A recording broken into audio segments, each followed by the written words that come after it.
Assalamualaikum warahmatullahi wabarakatuh. Halo semuanya, perkenalkan aku Nadifa Nuresa Putri.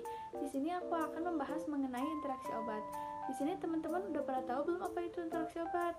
Belum. Oke, karena belum paham dan belum tahu, jadi aku akan menjelaskan mengenai interaksi obat.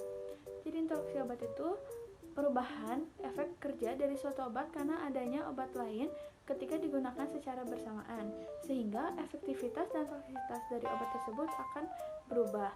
Untuk lebih lanjut, yuk kita bahas. Berdasarkan jenisnya, interaksi obat dibagi menjadi dua, yaitu interaksi secara farmakokinetik dan interaksi secara farmakodinamik, di mana interaksi secara farmakokinetik dapat terjadi ketika suatu obat mempengaruhi kecepatan absorpsi, distribusi, metabolisme, atau ekskresi dari obat lain.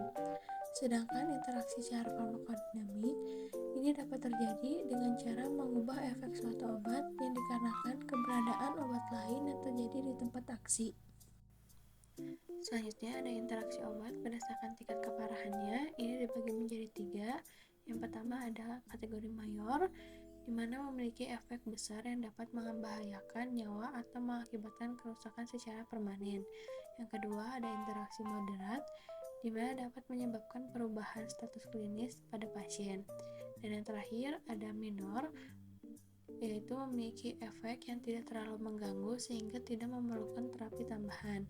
Karena adanya interaksi obat dapat menyebabkan penurunan efek obat sehingga hasil terapi yang diinginkan pun tidak maksimal.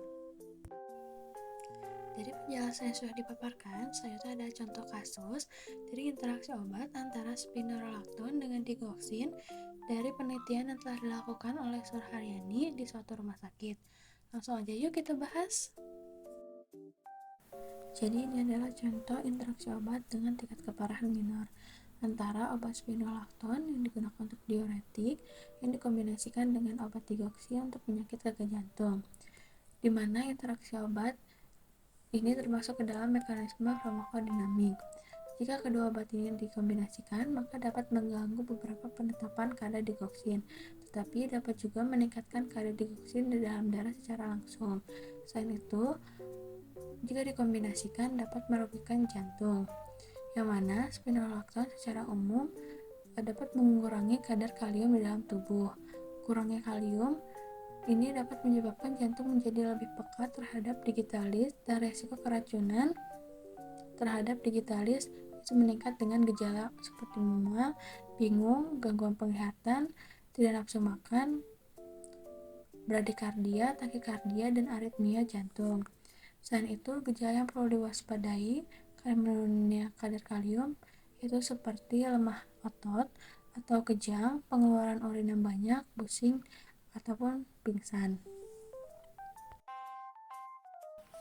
Lalu, bagaimana cara mencegah hal itu terjadi?